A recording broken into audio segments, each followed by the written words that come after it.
Welcome to the Unloq podcast, an innovative approach towards human development. My name is Amanda, and today I am joined by Jean-Christophe, transformation and executive coach, positive psychology, resilience, public speaker, published author, and Unloq associate, who's an expert on resilience in the workplace. So welcome, Jean-Christophe. Can you briefly introduce yourself? Yes, good morning, good afternoon, everybody. So Jean-Christophe, I've been a coach, professional coach for the last 5 years, but before being a coach, I worked as an executive in the oil and gas industry for 20 years. Originally, I'm an engineer by background, with a strong business background. 5 years ago, I went back to university to study psychology and become a coach. So it's a new career, but I bring some of my life experience and professional experience in what I do. Thank you so much for that, and thank you for accepting the invitation, to join us here at the podcast. So let's start with a brief intro. When we talk about resilience, we're talking about the ability to cope with the ups and downs and bounce back from challenges. In a workplace setting, this can be applied to employees' ability to manage anything from a tough workload or having frustrating colleagues. It is said that those with greater resilience are better able to manage stress, which is a risk factor of conditions such as anxiety or depression, and among other situations that you can experience within an organization. So how would you define resilience in the workplace? So let me start with the concept of resilience. As you mentioned, resilience is not only coping with stressors, it's thriving in the face of adversity and difficulty. Resilience has been quite extensively studied in the last 30 years from a medical perspective and neuroscientific perspective, because of course, public governments realize that with mental health and a lot of disease, if their people were more resilient, they would be less sick. And so it has been extensively studied, and there are different models to explain and describe resilience. The one I use, which I find the most comprehensive, is based on a tool being called the Personal Resilience Index, which has been a researched model. And that model is basically made of 6 parts. So this does apply to individuals, but it does apply to teams, and it does apply to organizations. So what are the 6 parts? First, you can imagine that if you want to be resilient, you need to be in good health. Okay, so if you don't have a good physical health, any stress is going to be quite overwhelming. Then, of course, once you have a good physical health, if you have a sense of purpose, it's going to help you reframe any difficulties that you have. So if you know where you're going, you might be able to give it a place. If you don't have a purpose, it's going to be harder to be resilient, because what is happening is all that what you see. And then your ability to solve problems is also part of resilience, because of course, adversity is something you would like to solve. You like to get an easier time. So your ability to be solving problems will strengthen your resilience or not. And at time, as you know, you cannot solve problems. You have to be with the situations you don't want to be with. And so another aspect of resilience is perseverance. And perseverance is, if I cannot change what I don't like, I will have to change myself. And so your ability to learn, to change yourself, is a source of resilience. Of course, in everything I've described, there will be a lot of emotions coming in, and most of them will be negative emotions. So your emotional regulation is going to be essential, your composure. Same, depending on how you regulate your emotions, it could be a source of resilience, but it could also deplete you from resilience. And finally, on that journey that we call life, even when we feel alone, we're never alone. We have relationships, and that's a 6th domain of resilience.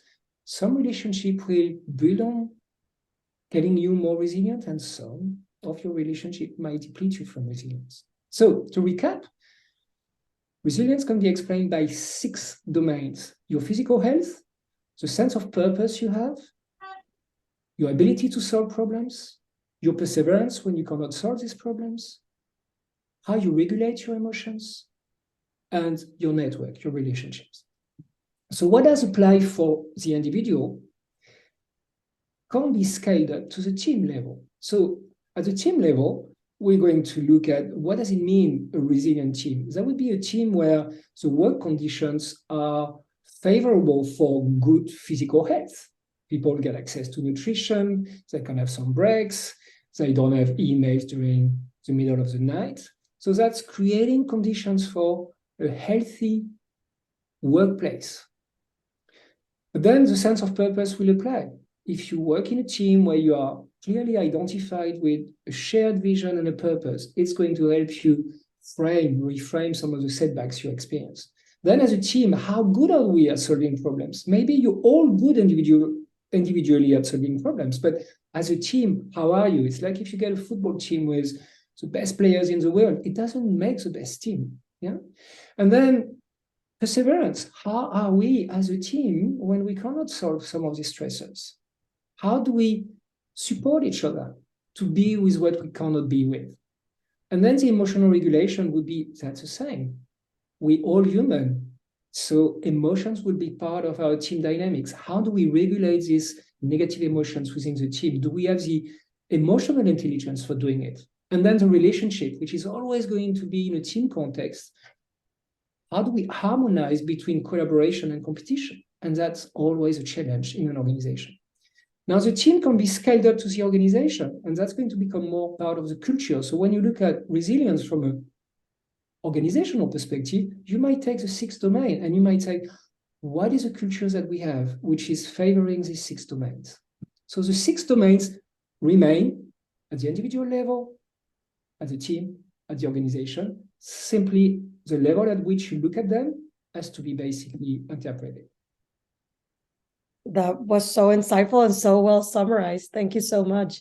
So why would you say resilience is an important skill to cultivate? Yes, you've already mentioned this adjectives that specifically connect to this ability to be a resilient individual within an organization. Why would you say it's an important skill to cultivate both individually and as a team?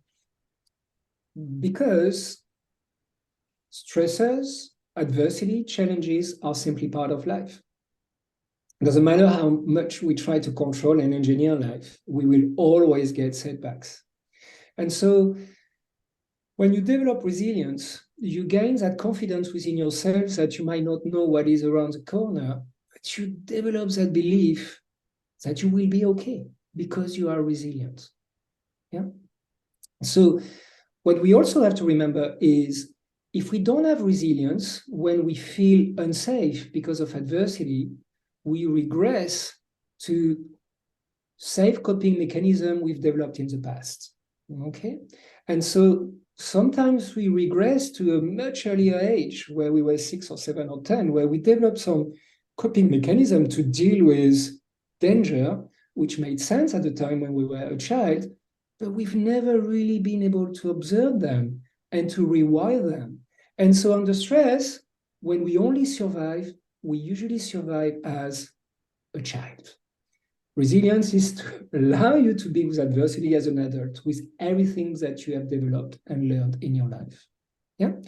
What else can we say about why resilience is important? So if you basically don't have resilience, as I was explaining, in most situations, you cannot change that situation, that adversity, because of your problem solving is basically being impaired. So you have to be persevering. And by persevering, you're going to be with something you cannot be with. There will be a lot of negative emotions. Your emotional regulation is not good.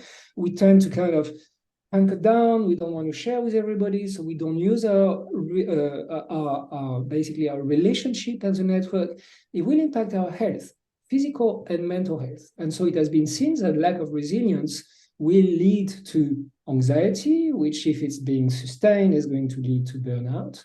And what is after burnout is depression. And in fact, there's been some interesting development on how psychologists start to look at mental illness. One of them is depression, where today there is a school of thought which is saying all the mental illnesses can be brought back to the fact that we are not resilient enough. We are maladaptive with regards to adversity. So my belief is by building resilience, you're going to keep at bay some of these risk of mental health that are so widespread and common today in the workplace. Yeah, so connecting when you mentioned setbacks. So what would you say are the most common setbacks when implementing a resilient workplace? Let's say the culture, like it's not that clear for it to be a resilient environment. So what would be like these common setbacks that allow for this to not be moving forward? So first, I think if you don't use a model like resilience, if you don't know what it's made of, you might simply be in the dark, and you might try a little bit of a patchy approach of let's do a little bit of this and a little bit of that, but you don't have that holistic picture of all these interdependencies. So that's the first. I think there is an indication part for business leaders to understand what resilience would be, what is the model they're going to use, and how they're going to keep that in the mind of their employees by educating them, but also by taking some actions in that direction. And why is that so difficult? It's because it will mean a change of culture. Today on the workplace, it's very rare to find a team, and I do a lot of teamwork and team coaching, where emotional regulation is something which is very well managed within teams. Yeah, for example, another aspect is on the relationship. Very often we have reward mechanisms which are promoting competition because we believe, it's Darwinian system where the fittest will survive. But if you look at any ecosystem in life, it's always a combination, a balance between competition and collaboration. So you have to be really thoughtful about how am I going to create that healthy tension between collaboration and competition, which will have an impact on the type of relationships that we have. If you look at vision and purpose, if it's a top-down vision, which one day you receive by an email, it's not going to be a shared vision. So this again takes time because you're going to have to build a shared vision, which is to engage with your employees, to really build that vision from the bottom up. Yeah. When you look at problem solving, we also tend to be too analytical in our problem solving in companies where you take a big problem, you try to frame it and get it into smaller problems so that you can solve these smaller problems. It's very much the analytical approach. But problem solving is also about creative insights, and it's to look at the problem more holistically.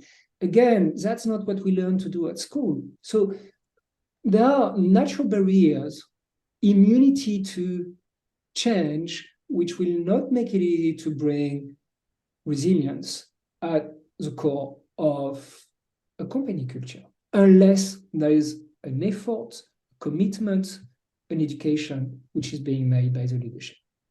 Yeah, to also kind of be, made yourself and the team, aware that this is the way to move forward as well, to not be solidified in this mindset where you're like, this is how it's been forever. So let's just stay this way. But that way you're not able to change and move forward and actually build greater things as an organization or as a team. So following the conversation, which employers or industries particularly would you say, in your opinion or your experience, seek resilience in candidates? So I would say these days everywhere because of the pace of the business life. But let me maybe be a little bit stressing the point, and I'm just going to highlight a few of these. So if I was going to look at industries, there would be industries where there's a lot of time pressure. There's a lot of changes. There's a lot of, it could be a very difficult environment as well. It could be fast paced. So things which comes to mind would be in the army, you really need to be resilient. In healthcare, it's essential today. If you want to work in the hospital, I mean, it's so hard pressure and you see so many things, you really need to be resilient. Consultancy, you say, wow, consultant, yeah, but they have to deal with clients changing their mind all the time, a deadline, working overtime.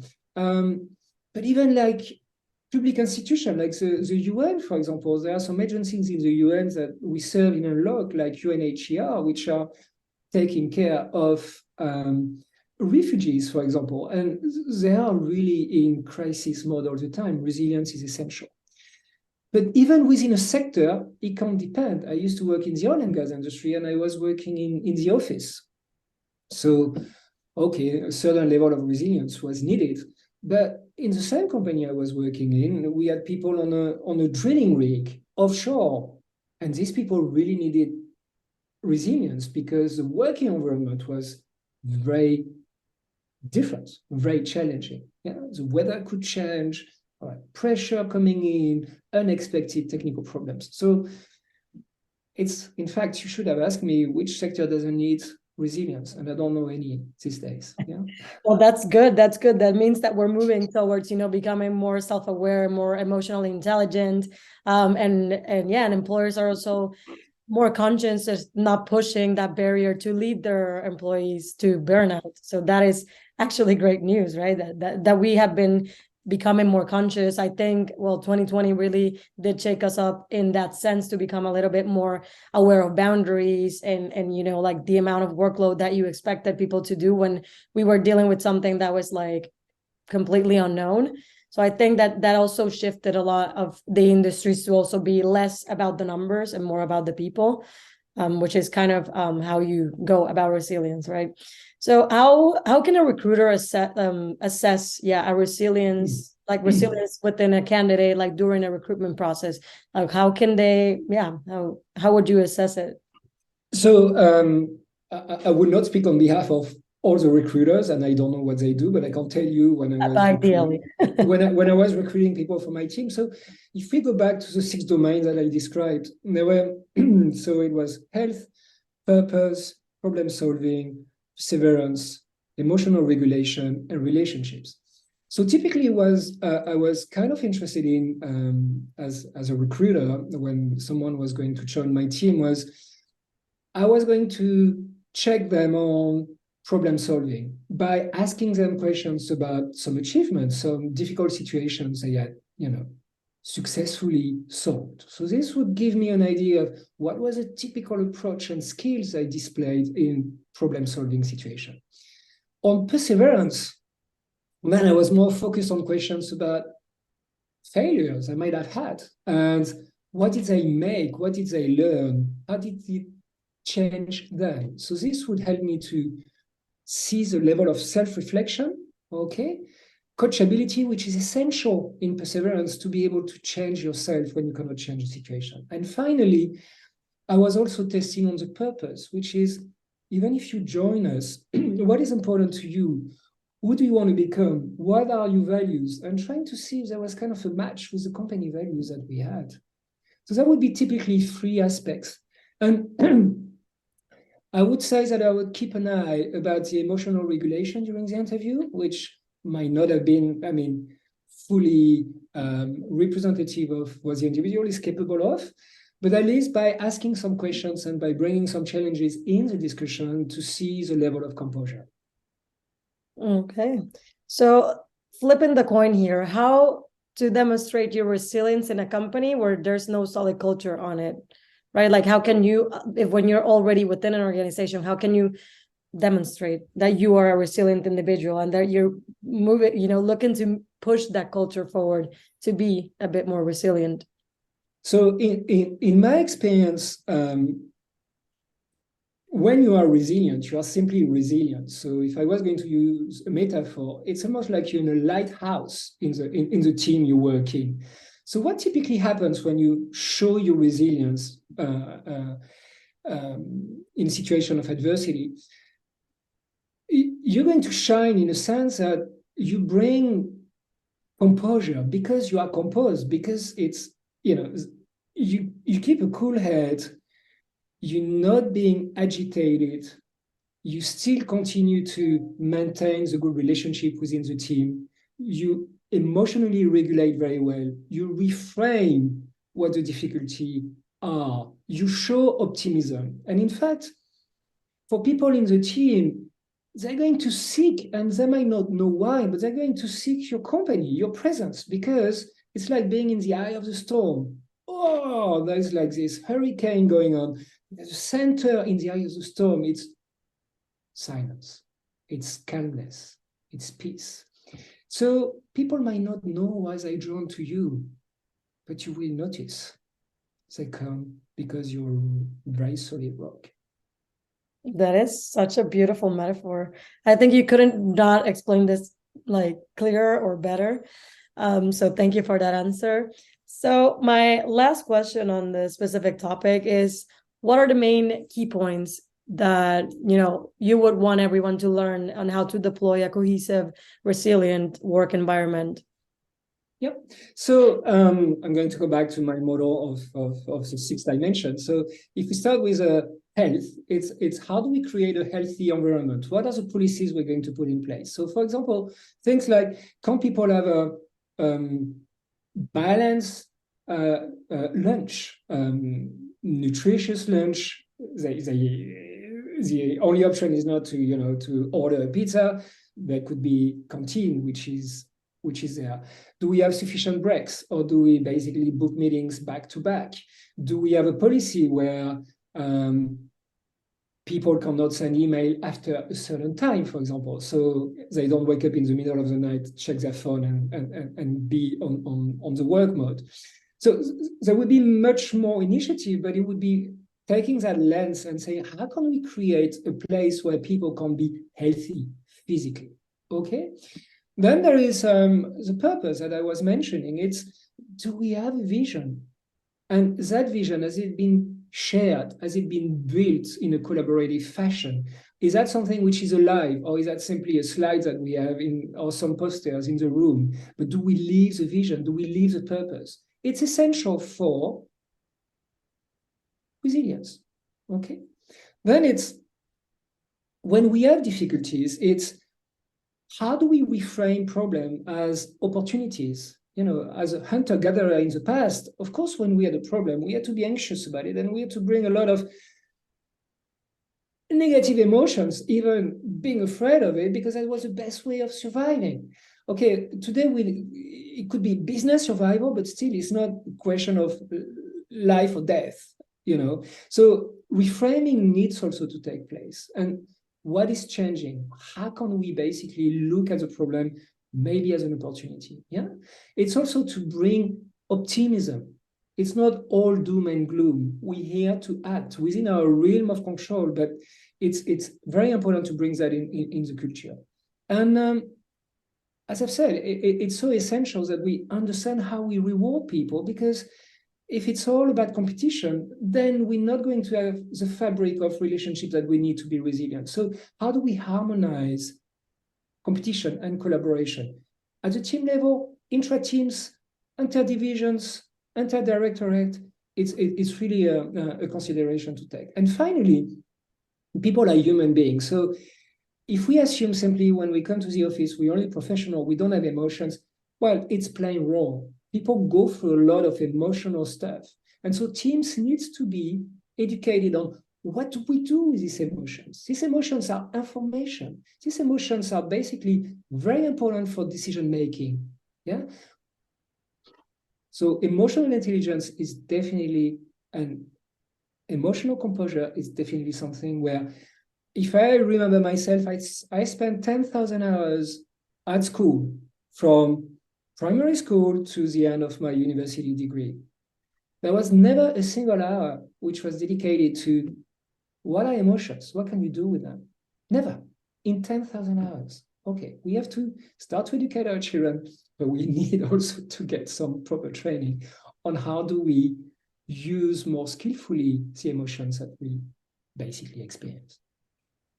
Yeah, that is perfect, because we also have a podcast on emotional intelligence. So I think the importance like that you just globalized here, you can also reconnect to this other topic on our previous episode, where we actually discuss what an emotion is, right? So we go from the very base, so kind of connected to how we did resilience, but also because that is such an important topic that we often don't really, like, as you said, you've been forever dedicating all these hours to learning X, Y, and Z. But then what about emotions? How do you learn to manage and to manage them? Sorry, because you're in school, at work, with your family, friends, and so many different environments constantly. And sometimes you're triggered by things and you're not realizing that these triggers have a history because you never really paid attention to it, right?